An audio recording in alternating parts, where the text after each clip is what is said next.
If you have the time and resources to create yourself a little training camp, I'd highly recommend it. Particularly sort of leading into the race season or a big event, it can do wonders for the confidence. However, there's just a few things that I'd really sort of recommend considering before you do.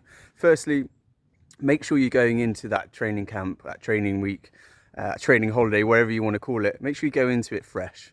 So the week before, have an easier week. You don't necessarily need to have a full recovery week or anything like that, but just make sure you're going into it feeling good. I can speak from personal experience where I haven't unloaded before a training camp, and yeah, it's disappointing, shall we say, because you get halfway through the week and you're already absolutely knackered, and you just end up not getting out of it what you really want.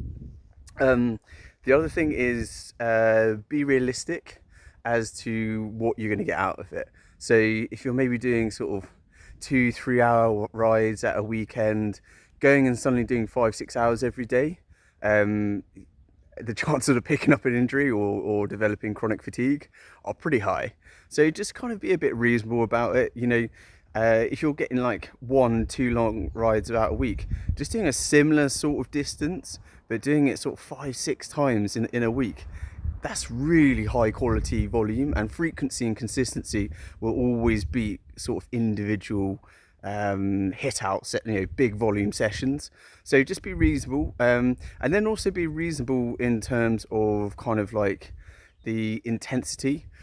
So I really, what I'm getting at is, if you are going from 15 degrees in the UK, well, it's definitely not 15 degrees at the moment, it's more like 3. But if you're going from that to 30 degrees in Spain, if there's a big swing, you got to be realistic about what your body can handle, because heat, it's a lot like altitude in terms of its impacts. Like, you really need to adapt to it. And so if you're going on a training camp and there's big swing in temperature, you just got to be realistic about what you can do in terms of high intensity stuff, because you can do get yourself into a real sticky situation. And again, I speak from personal experience, where I've gone and done some big work in Portugal, where I am now, and yeah, I've gotten into some sketchy situations. So I would just sort of really think about actually what you're going to get out of it. If you're getting sort of 5-6 rides out of a week, it doesn't really matter too much.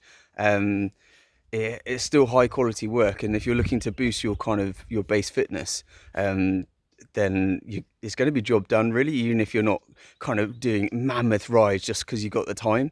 You can also double up on your rides. Do one in the morning, one in the evening, if you really want to bank some crazy volume. And then the final thing to say, really, is in terms of the timing of your camp, you probably want it 2 or 3 weeks before the start of the season, or a big big event, so that you come off the top of it, and as you're coming down and hopefully moving into your taper and stuff, you just get the most out of it, and you're really flying high when it comes to race day. So that's just a few little tips. None of it is